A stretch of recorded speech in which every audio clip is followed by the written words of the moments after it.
Thanks for taking the time to watch this video on the channel dedicated to people with inclusion body myositis or IBM. Your subscription and thumbs up can go a long ways towards the advocacy of IBM in today's world. In this episode, I'd like to discuss the subject about bathroom hoists that I've heard from IBMers about once a month.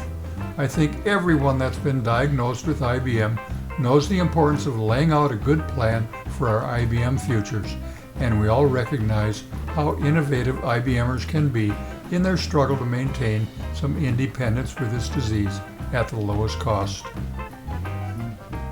Bear with me while I tell you a true story about a small Alaskan fishing company that purchased a 41-foot ship from the Coast Guard for a very good price with the intent of using it in their fishing fleet.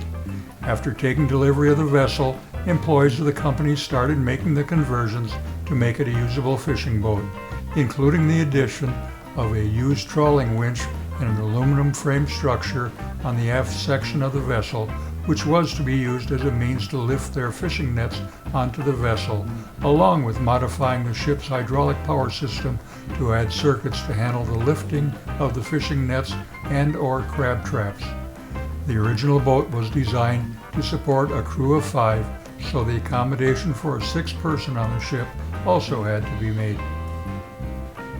This fishing company didn't realize or research the important history about why the Coast Guard originally purchased the ship in 1968 to work in the South Alaskan harbors with the intent of only using it 3 miles or so away from shore. The Coast Guard had much larger and stronger vessels to navigate the open waters of the Bering Sea, where debris in the form of icebergs and huge waves were commonly found in the planned fishing areas, sometimes hundreds of miles from the shore.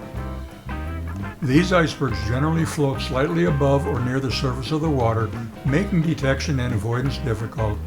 Plans for the modifications to the vessel to accommodate the new fishing mission had not been reviewed by a qualified marine engineer.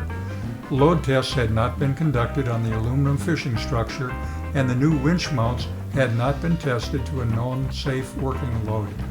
The theoretical dream of a low-cost fishing boat clouded the safety factors necessary to overcome safety flaws, and this experiment could have resulted in life-diminishing accidents had the nautical vessel inspection not been mandated by the company's insurance provider.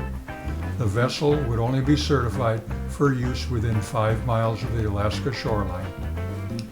The questions us IBMers will have to answer and consider while planning for and around our futures will have to include long-term ramifications of what we intend to use and for what purpose we are using any device to improve our daily living activities. As IBM can raise its ugly set of circumstances beginning in our 40s, and to others beginning signs showing up in their late 60s, the rate of digression varies widely among us, and sometimes the long-range planning required may be longer than what we wish to think about. Let's discuss some facts about low-cost lifting devices, including the first idea I had entertained in 2011 to assist me in getting off the toilet. My thoughts included purchasing a small ceiling hoist from Harbor Freight for under $200, mounted above the toilet to help me get off my king's throne.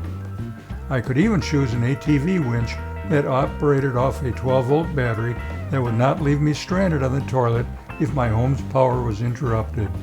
But a means of where to mount a small 12-volt battery and charger would have to be determined, but was attainable.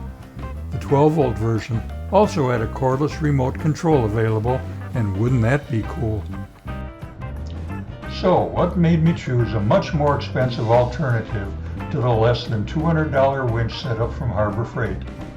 My main reason for not selecting the Harbor Freight winch was that I determined I needed a lift with more flexibility for when I reached the later stages of IBM.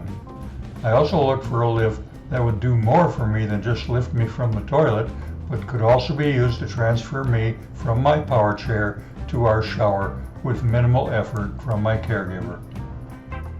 It's also in my plan that when I'm gone from this world, and Cindy may wish to sell the home, that anything we did to make our home more handicap accessible will add to the value and not subtract from it. We must remember there's a flood of baby boomers that may be drastically searching for homes which are handicap accessible, and in my humble opinion, a better and more flexible bathroom hoist will only add to the value at sale time. Like the conversion of the fishing boat we talked about earlier, the Harbor Freight winch wasn't necessarily designed to lift humans. In fact, a warning not to hoist people is printed in the safety section of their owner's manual, probably for their liability reasons. What are some of the other alternative hoists that might become valuable assets for IBMers in the bathroom? There are several various types of wall-mounted patient lifts that might give us IBMers the necessary flexibility to not only reach the toilet area, but might also work to reach the bathtub or shower, or even work in your bedroom. Some of these lifts are mounted directly to the wall, whereas others mount on a pole that extend from floor to ceiling. While looking at a few of these lifts, think how they might work in your home application.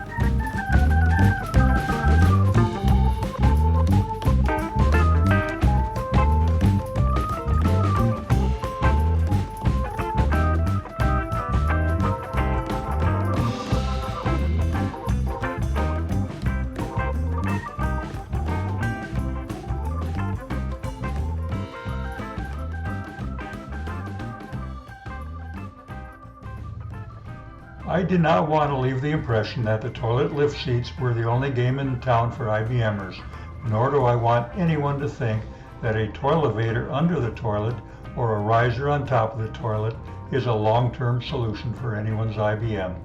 Your planning for how you're going to go to the bathroom in the future may seem like a minimal task now, but believe me, it's much more than that. Since you have to use the bathroom probably 5 to 10 times a day, it should get a lot of your attention to avoid the struggles in a later stage of IBM. Stay positive, my IBM friends.